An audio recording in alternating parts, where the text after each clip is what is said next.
किसी ने बड़ी कमाल की बात कही है। किसी ने बड़ी कमाल की बात कही है। जीवन में जब कोई रास्ता दिखाई ना दे, जब हर क्षेत्र से निराश हो जाओ, तभी खुद को भगवान को सौंप देना चाहिए। क्योंकि आप जीवन भर में जितना काम नहीं कर सकते, जितना नहीं कर सकते, उससे कहीं गुना एक ही पल में वो कर देता है।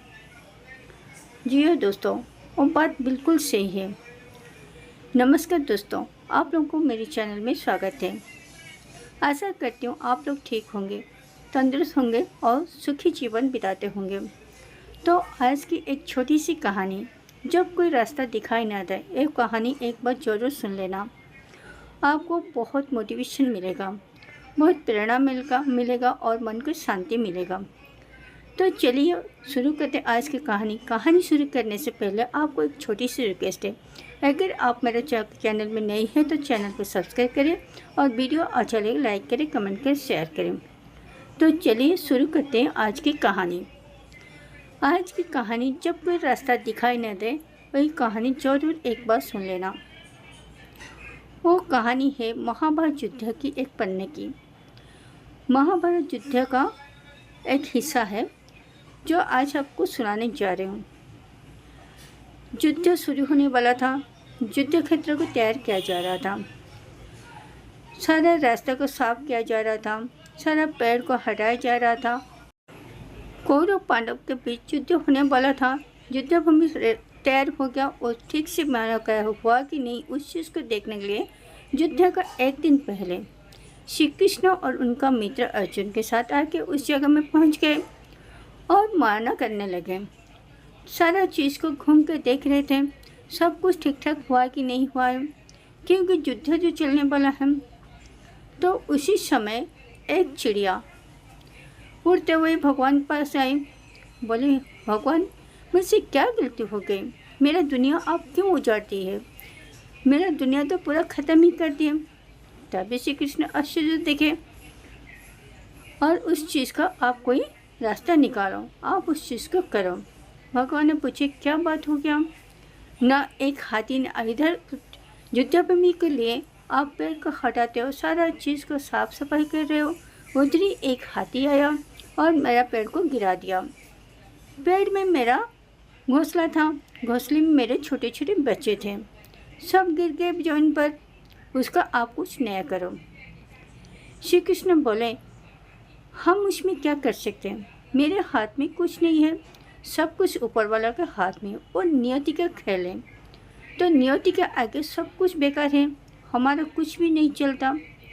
उसमें चिड़िया चुप रही और बोली, भगवान, क्या मैं आपसे कुछ इजाज़त मांग सकता हूँ? श्री कृष्ण ने बोले, जी मांगो, क्या इजाज़त चाहिए? तभी चिड़िया ने बोली, क्या मैं आप पर भरोसा कर सकती हूँ? श्री कृष्ण बोले, जी कर सकते हो, बिल्कुल कर सकते हो। वही बात सुनी और शांति मन से चिड़िया उड़ के चली गई। उसके दूसरे दिन युद्ध शुरू हो गया। उसी युद्ध क्षेत्र में श्री कृष्ण और अर्जुन आगे पहुंच गए। आगे से हाथी को देख के कृष्ण जी को चिड़िया की बात याद पड़ गई। उन्होंने बोला, अर्जुन, मित्र को बोलो मेरे को एक धनुष और एक तीर देने के लिए। अर्जुन ने बोला, भगवान, आपने तो बोला था आपने अस्त्र नहीं उठाएंगे, फिर धनु और तीर क्या करेंगे? तभी श्री कृष्ण बोला, आगे से हाथी आ रहा है, देख रहे हो वो हाथी? उन्होंने चिड़िया का घोंसला को पेड़ को गिराया था और चिड़िया को घोंसला को नीचे गिराया था, तो उसको मारना है। उसी में श्री कृष्ण ने धनुष तीर लेके हाथी के ऊपर बाण के प्रहार किए, निशाना लगा, लेकिन वो निशाना हाथी पर नहीं लगा, जाके हाथी का घंटी पर लगा। घंटी टूट के नीचे गिर गया। तभी अर्जुन ने बोला, भगवान, वो काम आपसे नहीं होगा, आप हमें दीजिए, हम एक ही पल में हाथी को धराशायी कर देते हैं, एक ही पल में हाथी गिर जाएगा। वो बात सुन के श्री कृष्ण के लिए नहीं, उसके लिए उतना ही काफ़ी है। अर्जुन और कुछ नहीं बोले। उसके बाद युद्ध चलता रहा। युद्ध चलता 18 दिन तक युद्ध चलता रहा। 18 दिन के बाद युद्ध खत्म हुआ और पांडव लोग जीत गए।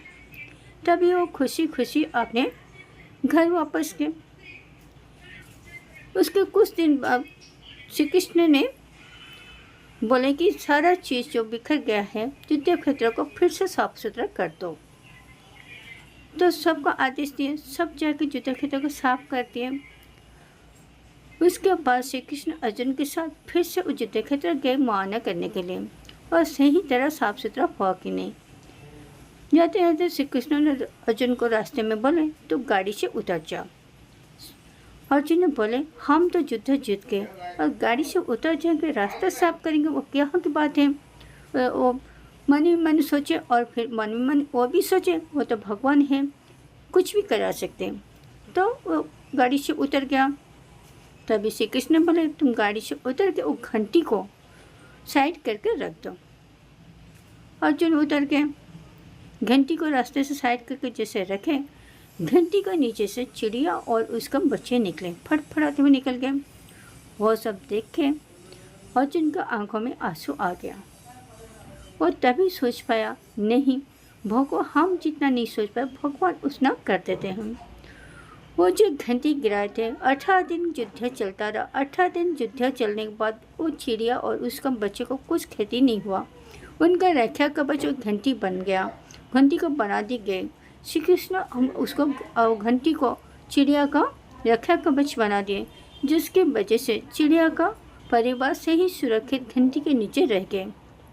उस चीज़ से अर्जुन को बहुत मन को शांति हुआ और खुद को भी बहुत रियलाइज़ किया कि नहीं, हमने खुद जितना नहीं कर सकते भगवान उससे नीचे उसके ऊपर कितनी सारे काम कर सकते हैं। वो चीज़ को देख के अर्जुन को आंखों से आंसू आ गया और अपने मन ही में सोचा हम जितना आगे नहीं सोच सकते, जितना ज़िंदगी में नहीं कर सकते, एक ही पल में वो उतना ज़्यादा कर देते हैं कि उसका हिसाब कर नहीं सह पाएंगे। वो कितनी संत मन से, कितने सरल उपाय से चिड़िया का घोंसला को रक्षा कर ली, चिड़िया को बच्चे को रक्षा कर ली, चिड़िया का परिवार को रक्षा कर लें। जो हम नहीं कर पाते वही भगवान ही कर लेते हैं। तो दोस्तों वो कहानी से वो सीख मिलता है, जब कोई जीवन में जितना भी मुश्किल आ जाए, कोई रास्ता दिखाई ना दे, तभी उदास नहीं होना है, ना ही चिंता करने की बात है। तभी भगवान के नाम पर खुद को छोड़ देना चाहिए, क्योंकि हम हमारे जीवन भर में जितना कुछ नहीं करते, नहीं कर पाएंगे, उतना क्षण भर में वो कर लेते। हम जितना सोच के मुश्किल का रास्ता निकाल नहीं पाएंगे, उन्होंने एक ही पल में निकाल देंगे। तो इसलिए दोस्तों भगवान की आशीर्वाद, माँ बाप की आशीर्वाद, परिवार के आशीर्वाद से ऐसा कुछ कर दिखाओ जो दुनिया में आप अपना सर ऊंचा करके जी सको, हर घर का और अपने परिवार का नाम रोशन कर सकते हो। तो वही था आज की कहानी। वो कहानी आप लोगों को क्या सिखाता है, उस कहानी से आप लोग क्या सीखे। अगर कुछ अच्छी बात सीखे हैं तो ज़रूर मेरे कमेंट सेक्शन में बताना, और वीडियो अच्छा लगे तो लाइक करें, कमेंट करें, शेयर करें, और इस टाइप का वीडियो देखने के लिए मेरे चैनल को सब्सक्राइब करना ना भूलें। मैं हर दिन मोटिवेशनल कोटेड शॉर्ट और मोटिवेशनल कहानी डालती हूँ। उस टाइप का कहानी देखना है तो मेरे चैनल को सब्सक्राइब जरूर करें। फिर मिलते हैं second topic, second video, second motivational. तो तब तक के लिए thank you so much, take care of yourself. Thank you so much watching my video. Thank you.